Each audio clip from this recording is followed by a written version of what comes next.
In today's episode, I'll be giving my review and reaction to the 1992 film Unforgiven. Unforgiven is a revisionist western with a runtime of 2 hours and 11 minutes. The director is Clint Eastwood, which I've seen two movies that he has directed: Gran Torino, which is an all time classic, one of my favorite movies, probably top 20, and then The Mule, which was an absurd movie, but not the best movie. So, Unforgiven stars Clint Eastwood, Gene Hackman, and Morgan Freeman, and Richard Harris. So, let's dive right into Unforgiven. Do something, man. People are questioning you. Shut up. Shut up. Okay, yep, do that. Sure, guys. Stupid and dumb. Just an idiot. Get your shit together, son. Fuck it. I loved it. Welcome to the DubCast.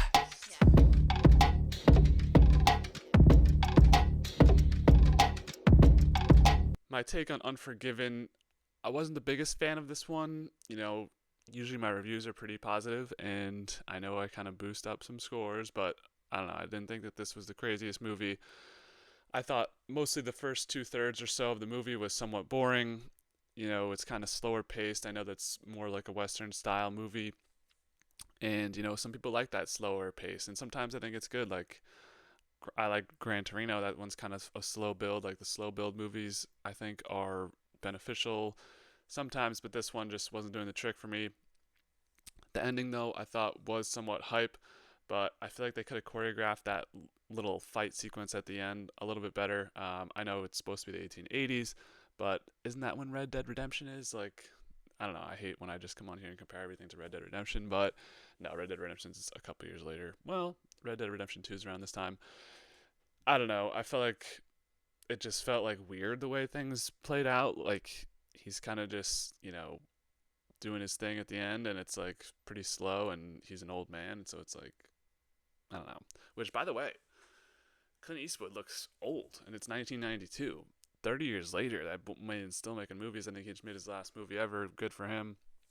I got to see more Clint movies. I like Clint just because of Gran Torino, but yeah, I don't know. I thought the ending was a little bit like, I don't want to say awkwardly shot, but it was like, I don't know, a little bit less than you'd expect from the build up of the movie.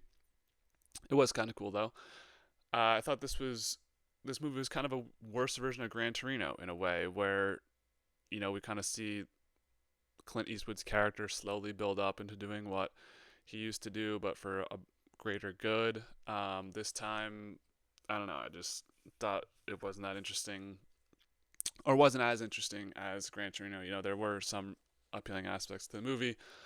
I don't know. The character building, in my opinion, was a little bit weak because they were kind of trying to split the focus between a bunch of different characters, between Will and then the sheriff, and then Schofield kid and Ned. So I thought we could have maybe used a little bit more focus on Will, less focus on the sheriff. But I know some people love Gene Hackman in this role. R.I.P. Gene Hackman recently, but I don't know.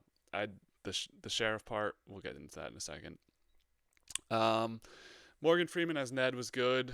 I thought, Morgan Freeman was pretty underused in this movie, just considering every Morgan Freeman movie I've ever seen, he's kind of, well, I guess that's not really fair. So, I don't know. I thought, Morgan Freeman's on the billing of this movie. He's actually below Gene Hackman on the starring, so I guess that makes sense. But usually for like a movie starring Morgan Freeman, he's a lot more involved, I thought, where, he's kind of in and out of the second and third half of the or second and third part of the movie. He's not even in the first third of it. So I thought that was an interesting casting choice, and I was surprised he wasn't in it more. I did like his character and his acting in this movie, but wasn't a lot there. So the sheriff with Gene Hackman and the writer stuff, I thought was mostly boring to me. I thought they were trying to make that like a thing, and it was just like, I don't really care about the writer. And he goes from English Bob to the sheriff to Will at the end of it. It was just like, cool. He's going through the cycle of like trying to be with the most famous person, but it's like he's a writer. He's literally just the press in 1880. Like, I don't know. I thought the writer wasn't that like interesting of a character. He's oh, I don't know anything about guns and whatever, and I'm so innocent. It's like, dude, no one cares. Although the part of him pissing down his leg was funny. I just didn't care about Little Bill at all. Like he's just an asshole. And I know some of you people out there would love him just screaming at people and being like, "Oh, Little Bill," like being a complete asshole. I didn't care about it at all. I didn't really care about his character throughout. Just my take on that. So I think this is the type of western I don't really like. Like it's just slow and sort of uninteresting, but there were redeemable aspects. I thought the twist of the movie, also involving Schofield Kid, were mad to me. They were interesting about him never killing anybody. I kind of saw that one coming though. He's kind of acting like he's this big bad killer, and then it's like, oh, he hasn't actually killed anybody, and then he's also blind, or blind from like 100 yards. That was a nice comic relief scene. Uh, but yeah, the Schofield Kid, like he was barely in the movie. Also, the stuff with the girls at the kind of inn that they have, INN inn, who are obviously prostitutes, was a little interesting. Where they're trying to get revenge and pool money together to get the guy who scarred their girl. I thought that was nice to see their camaraderie, but nothing to like write home about really, because none of them are really fleshed out besides the girl with cuts in her face because they tell her you're never going to be a prostitute again, and then we'll get into that scene later. Um, I feel like for a western, if it went five and like, let me rephrase. For a western, you usually expect a point blank to point or point A to point B story. This one was like, we're gonna make you care about Will and the girls and the sheriff. I'm sick like Will in the movie. Um, I don't know. I just feel like it went too many directions for what I would expect out of western, and they couldn't pick a slant they wanted to stick with. That's why Will feels a little bit shallow as a character. English Bob was one of the best parts of the movie, in my opinion. He was a beast, and he never came back after his one or two scenes, so I thought that was stupid, and we never got to see him do any of his actual stuff. We never get to see Will do any of his actual stuff, really, until the end. Can we get a sequel with English Bob? Who's down? I'm down. I don't know. Maybe there was a sequel. I don't know. The music felt right for a Western, so I did like that part of the movie. I love Clint Eastwood and his grunting and snarling, but that's not enough to elevate this movie to something I'd really recommend to others. It's a fine Western to just throw on for a couple hours and vibe, but I'm not going to be like, go back and watch this one. And, there weren't a ton of positive aspects. I thought it was mostly just a little bit slow, which is fine for a Western, but wasn't my favorite movie. So overall, I'm landing this one at a 6.3. Pretty standard score. Like it had some redeemable aspects, which moves it above the average score of a 5, but it wasn't like the most crazy movie in my opinion. There wasn't a lot to it. Clint Eastwood, I love Clint Eastwood, so that boosts the score up a little bit, and he's just in a classic Clint Eastwood role in this movie. Morgan Freeman did a good job. People were glazing Gene Hackman in this movie. I didn't see it, didn't really like that storyline, but that's just me. So a 6.3 for Unforgiven. So where does this movie compare amongst the other movies we reviewed so far on the DubCast? This comes in at number 55 of 64 movies so far. So yeah, one of the lower ones on the list. Just, a lot of other movies that I've reviewed so far that I'd rather watch than this one. And checking this one in with the Westerns. So this falls behind 3:10 to Yuma, which was a 7.9, Brokeback Mountain, which is an 8.2, The Revenant, which is an 8.3, Hateful Eight, which is a 9.1, and Django Unchained, which is a 9.2. So this is the worst Western reviewed on the channel so far, and that's where we will leave off with the DubCast graphic. So let's get right into my thoughts and reactions throughout the film. Starting off with my favorite classic DubCast, the intro to the movie. So we get the subtitles of a woman marries a thief and murderer and then dies of smallpox. That was 1878. So we go 2 years later to Big Whiskey, Wyoming in 1880. Yeah, I mean, cool. Like, they want us to care about the wife, but it's like, it feels kind of fleeting. Like the fleeting scenes of Will and his wife, and we never even get to see the wife, which is like fine. It's more just him trying to like mourn her and move on with his life and how much he misses her, and maybe that she's gone now is why he's gonna go back and do this one last job. But it's like, I don't know, like the wife doesn't really mean much to the story, so I'm kind of surprised with this intro. I think the intro is more to like allude to the fact that he's a thief and a murderer, okay, like it doesn't really feel like that throughout the movie, and it feels like almost like Schofield kid. It's like, okay, he's a thief and murderer, but was he actually? And we don't really get that until the ending of the movie, which I guess is satisfying for some people. I don't know, but I don't know. I thought this was a weird intro considering what follows it. So, moving into the actual action of the movie, we have a guy at the inn, just beats the shit out of two women and starts slicing. The fuck? I mean, I know this is something that did happen because I've seen in other, movies and games and everything around this time period. But what type of fucked up are you to just beat up two women and start slicing her head, like, or yeah, slicing on her face? Really, dude?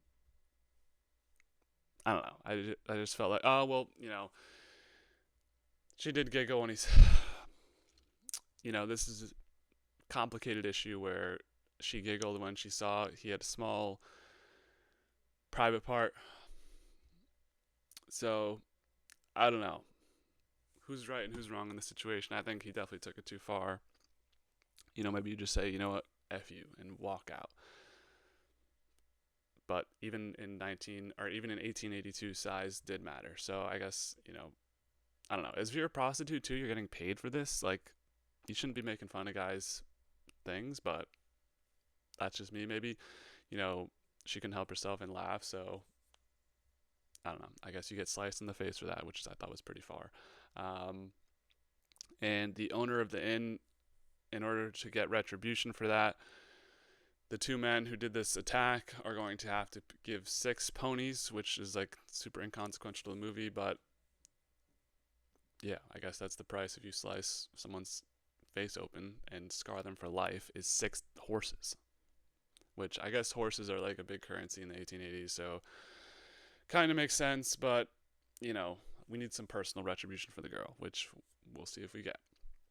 So we're introduced to the main character of the movie, William Money, who is Clint Eastwood. I just realized it's Munny. Is that just money? Like dollar bills, y'all. Sorry, I'm cringy. Yeah, so it's William Money. He's a former killer, but now he has 2 kids, and he's on the ranch. Like, the scenes with his kids were fun, I guess, where he's just on the farm and hogs have an infection, so he's like, move that hog, and then the son's like 5 and he can't move a hog, so William does it for him. I was just like, okay. This is more just like give him some background, but it was like, I don't know, there wasn't a lot of interesting stuff going on there. So someone shows up at his ranch. He hears the news that 2 cowboys cut up a lady, even her teats, which I thought was funny that they describe boobs as teats in 1882. And then William says his wife died 3 years ago, so this is obviously the person that they were alluding to in the beginning of the movie. He's going to initially deny the job. I've got kids now. I'm pushing 80, seemingly, pushing 70 in the 1880s. You're not going to make it that long. I got kids here. I got a farm. I got responsibilities. I'm doing my own thing out here. I'm not going to go back and do that job. Hell no. Imagine if he just didn't do it, and then the movie was just like him living a farm life with his kids. That'd be hype. But it didn't happen. So moving on, the 2 men from the inn do repay the debt and refuse the free pony for the girl who got cut. Yeah, I don't know. The girls didn't want the free pony. They want something more, which is fair. That's not going to get her a job, a pony. Women can only be prostitutes or help set up the bar, apparently, in this movie. So they don't want the free pony. They're going to want something else, which we'll get into in a bit. So back to our boy Mooney. He just decides to take the job. He's considering it, and he needs that thrill again in his life. It seems like, he's got 2 very young kids, but that doesn't matter because there's a job out there where he can seemingly cash out on life. Like, I think this job would pay well enough. I think it's like $500, and they're going to split it. But he's going to leave these 2 young kids alone for 2 weeks, which, Granted, I know it's a different time period. I don't think I was left alone at home for like an hour until I was 12. These kids are max like 9, just saying, and they're going to run this farm when they can't even move the hog. Like, I thought that was pretty inconsiderate of money, which, detaches you from the family aspect of the movie of him trying to be like, do this for his family and do it for his wife. It's like, you just left the 2 kids there for 2 weeks and you're going to like basically rot for like part of that. I don't know. I was frustrated with that, like, schematic or the schematics of that, of him just leaving. And it's like, if you need help, there's a woman down the street who you can go run to and get help with. Bro. Nonetheless, so this bounty has been put out through the land, and we find out who is behind the bounty. There was this scene before of the woman at the inn talking about pooling together money. They are actually the ones who put the bounty out, and they're going to have to scrap together. I think it's actually $1,000, not $500. Nonetheless, they are the ones who put out the bounty on the 2 cowboys, and they can't even pay it. So, this sets up the classic, like, Western dilemma of the kill is done, but they haven't paid the price, even though, I don't think that's even going to be I don't think that's even going to matter at the end.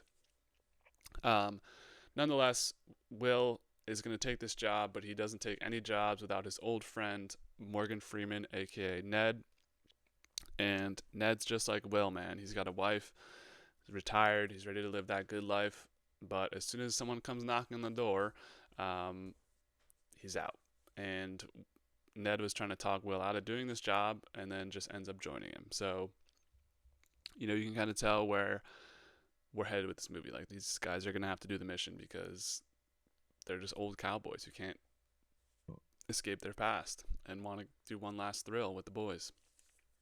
So, while all this is happening, we are introduced to another character, my favorite character of the movie, English Bob. He shows up on a train with a writer he has with him. Just chirps. He's chirping in his scenes. He always is chirping about America, and he's a big fan of the Queen. So once he's chirping this guy on the train, he just beats him in a bird shooting contest 8-1, which is crazy.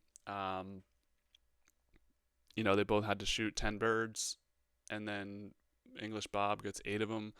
The other guy gets 1. So, English Bob ain't no fucking joke. At least he actually does shit.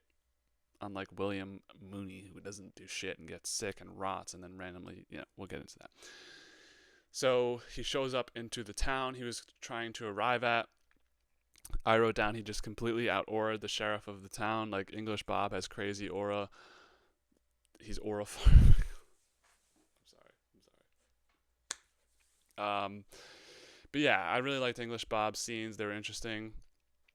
And then he's at the barbershop getting a cut with his writer, walks out, and he's confronted by the sheriff who comes back. Obviously, Little Bill or Little Bob or Little Will. It's not Lil Bill. God. He's confronted by Lil Bill and his gang outside. The sheriff, they got so many guns aimed on him at the outside of the barbershop. And, everything's got to be slow. We got to take precaution here because English Bob's a beast. He could beast all of you motherfuckers. Like John Marston, Red Dead 2, walk out of the barn and just wipe everyone out. But, he's more chill in his old age.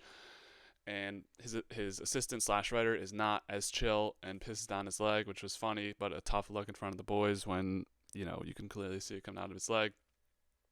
And, yeah, Little Bill is not happy with English Bob. He punches him in the face, kicks him, beats him to shit. Tough for the boy, English Bob. We'll catch up with him in a bit, though. So back with Ned and Will. They find the kid who offered the deal originally to Will was shooting at them, but missing or just shooting at something in a field. And they just like randomly pull up on him and are like, we're here to do the job that you want and don't shoot us. Which I thought was, odd. Yeah, I mean, so they're here with Schofield Kid, and Schofield Kid is not happy to see Ned joining them, which is interesting considering the town they're going into and the mission they have with the sheriff who we just saw go after English Bob. This dude's got freaking 20 guns, bro. You're going to need people. So I was surprised to see Schofield not, I mean, I get you're splitting the cut another way. Thought maybe he could have negotiated. I think he did try to negotiate this where it's like you split in two, and then of the two, Ned and Will split it. I would say that, like, if you're bringing your boy, then you guys can split your end of it. I have my end. I made this plan with just me and you. You're not bringing extra people onto my mission, my bounty. Um, but he's gonna fold. And we learn in this scene that Schofield Kid is partially blind as they start to move through the desert where he can't see far distance, and I relate to that, brother. But I think he's like actually blind, like distance wise, which is confusing. Like, I'm not blind, I just can't really see distance wise. And then the more you wear contacts and shit, your vision just goes. But being like the idea of seeing things in front of you, but not being able to see things like physically can't see, like it's just dark, like past a certain vision or past a certain distance, that'd be crazy. So I'm wondering if that's actually what they meant by him, or he just kind of has fuzzy vision past a couple meters. But yeah, so the Schofield kid's not going to be a lot of help because he's partially blind. Back to the town, we have the sheriff, Lil Bill, telling stories to English Bob and his assistant. English Bob is under detainment in the jail cell. His writer is now kind of interested in taking notes for Lil Bill, aka Lil Bill is also just like making him take notes, seemingly. And so the sheriff's telling his stories of the day, which didn't care about any of the sheriff's stories. Like, I don't know if that was an important part of the movie that I'm supposed to be like, oh my god, Gene Hackman telling stories about his old days. Like, I didn't care. I don't care about Little Bill. And so he gives Bob the chance to shoot him, the sheriff, Lil Bill, but he doesn't do it. Or no, he gives the writer the gun first. The writer doesn't do it. And then Bob declines to do it as well. And the sheriff says, good, because I would have killed you guys, which, like, you gave them a gun. I guess he had another gun on him, though. So yeah, that conflict is resolved with Bob being sent out on a wagon, going out screaming that he will return and kill everybody, which, sequel? Nope, because someone else is going to do it. But, English Bob was a wasted potential. This is the last we'll see of him, so he's just gone in the wind on a wagon because Clint Eastwood hates us. But, yeah, that'd be nice to see Bob come back and maybe even just have one or two clutch kills, but it's not going to happen. So as Bob is on his way out, Will, Ned, and Schofield Kid are on their way in. And I guess this is a town, it makes sense, like a smaller western town where everybody just knows everybody. So as soon as Will is at a bar, he's confronted by the sheriff asking for his pistol. And then the sheriff strikes down Will. So the sheriff's like, no bullshit. Like, he knows everyone in this town, and if he doesn't know you, you're getting beat up and you're getting detained, which is just absurd. So while Little Bill beats up Will is like beat to shit, like damn near about to die. And then Will has like these dreams where he is just like seemingly in like a coma or just fucked up for a couple days, which is like the weakest part of the movie. But he's scared of seeing his wife dead. Don't tell the kids. And then everyone thinks that Will is going to die. But he recovers, he wakes up, and everyone thought he was dying for sure. The prostitutes are out there helping him. Ned's out there. Ned and Schofield Kid are doing their own thing, but everyone thought Will was a goner. But he wakes up after a couple of days. And so here we go. It's just him and the cut-up woman now as he wakes up. She's tending to him. And he like half hits on her where she's like, if you want, I can like fuck you, basically, which is what she was saying, like, because I think Schofield Kid's been getting mad. Well, and Ned too, which Ned cheated on his wife, which all good, bro. But not good. Fuck cheating. So yeah, Will is offered this opportunity to, sleep with the cut up girl by her. She's like, I could do you, or whatever she says. I forget the specific terms. But he's like, I don't not want to do you. I just like my wife a lot. I think you're beautiful. I don't know. I just kind of just felt like oh, you're supposed to feel good about this scene. He's like, oh, she says a free one is what they say. He would have wanted a free one, but he can't due to his wife. And he says she's back home taking care of the kids. Okay. Uh, so yeah, I think the overall message of this is that girl is fucked because Will's the nicest one. He's like, I ain't doing shit with you. Pretty fucked up, Clint Eastwood. Moving along, we have the big three. They're finally back after Will is recovered, and they're now at one of the little hideouts that the gang has, where obviously these two guys, well, not obviously, but these two guys are running around with a group of, or a gang of people. And so when they are at this place, they get pulled up on by Ned and the gang, and then not Ned, Will, Ned, and Schofield Kid, and they are able to get one of the cowboys in the outhouse, which is a crazy pull.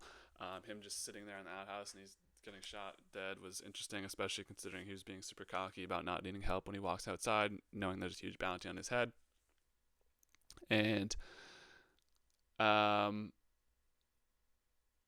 wait, this might be a cap. Okay, that scene happens later. This scene is the first one where they're just randomly on top of a rock. Like we get no introduction to this scene where they're just like on top of a rock, and then they're all shooting up people down below them.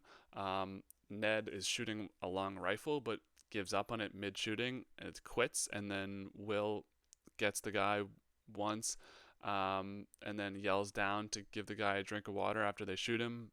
And there's one of the people they needed to die, which is like, okay. Like I thought this scene was really stupid. Um, just felt like there was no like urgency to the matter, which I guess this movie doesn't take itself so seriously. But I just thought that was a kind of a weird scene of them just like randomly on the rock and they're like, oh, here's the guy, we'll just shoot him. But if you like that type of thing, it's not for me. So Ned, after he kind of blows it and isn't really helpful at all in the shooting, quits the team, and then while he's riding back home, he's captured by the sheriff and whipped on information for Will.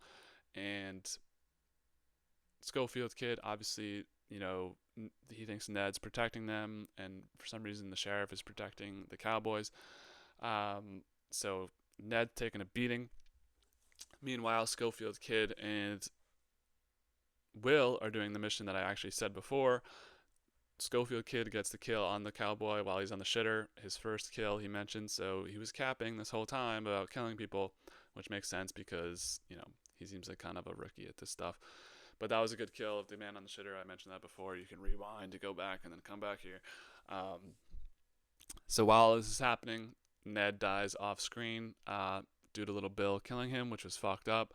We don't really get a proper send off for Ned. He's just getting whipped, and we don't really see him in Will's last interaction, or we don't really know his last interaction is him like fucking up the shooting. Like it's a sad end to Ned's tale.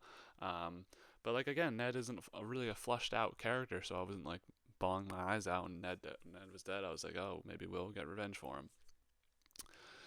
Schofield kid after getting his first kill gives up killing people. Nice, bro. Like you're this talk all this shit, kill one guy in the shitter, and then you're done. Okay, see you later. Like Schofield Kid, bye. Stupid character. No, he had a really comic relief moment, but it was like, okay, you're done now. Okay, bye. Like, whatever. Two of the three people on this dream team that have Unforgiven have quit. So we get to the final scene. This is kind of like that big. I don't know. This movie kind of followed the Gran Torino model, in my opinion, where this is like the big shootout moment, where Will shows up at the bar. Little Bill is talking to a crowd, and he shoots the owner of the saloon / prostitution ring. I don't know why he did that. I forget why, but he was just like pissed at him. So Will has the misfire at first on Little Bill, and then just shoots a shit ton of people in the bar. Yeah, it was like he misses Little Bill and then just decides to kill everybody there mostly, which is like, okay. And then nobody's able to get to him, where all of a sudden Will just becomes invincible after not being able to hit a fucking shot on the rock and being like minutes from death after getting beaten up. Nonetheless, though, it's a classic. So everyone out of the room clears out. Obviously, Will's going crazy, doing his thing, killing a couple people. But the writer is there, and then the writer leaves after a conversation with Will. Now he's gonna fawn for Will and think he's the coolest guy in the room. Um, so little Bill is still alive, crawling around, classic Western, where he's like almost dead but still crawling around. And then Will finally lines up the last shot on him and kills him. So somewhat satisfying ending. Little Bill is an asshole. Will gets his revenge for Ned, but I don't know. I just thought the way this played out was a little bit weird, in my opinion. And then we learn in the end of credits scroll, well, not end of credits, beginning of credits, pre-text, subtitle text. I don't know. I don't know what it's called. Prologue, maybe. That William disappeared to San Francisco. So that's cool. Live a gold rush. Happy life with the kids after just murdering 7 people. So yeah, I thought that was kind of a whimper to end the movie, but it happened. So yeah, that's Unforgiven 1992. Not the best movie. Had some funny parts, had some interesting parts, good music, good scenics. Kind of slow, but not really my thing. But if you like westerns, maybe check it out. Clint Eastwood, check it out. So yeah, that'll wrap up this review on Unforgiven 1992. What did you guys think of Unforgiven 1992? Are you higher or lower on it than I am? I feel like people are higher because my mom said it was a classic. I'm like, this movie wasn't that good. So not that good to be a classic. It was fine. So that'll wrap up this review. Coming in the future, we have UFC 317, takes place Saturday, June 28th. So we'll get back together with Shane, hopefully, and make some picks for that. And then we have Penguin Season 1, finally caught up on that. So that reaction, recap, review will be coming out soon. And then Dark Season 3, I have 1 episode left at the time of this recording. So we'll have Dark Season 3 for you as well, followed with a character tier list. And yeah, so a lot of stuff happening on the DubCast. It's been a quiet summer because I've been watching shows, but movies, shows, sports still happening on the DubCast. So make sure to subscribe, like, leave a comment, dislike, do whatever you need to do. And I'll leave y'all with that. As always, be easy, y'all.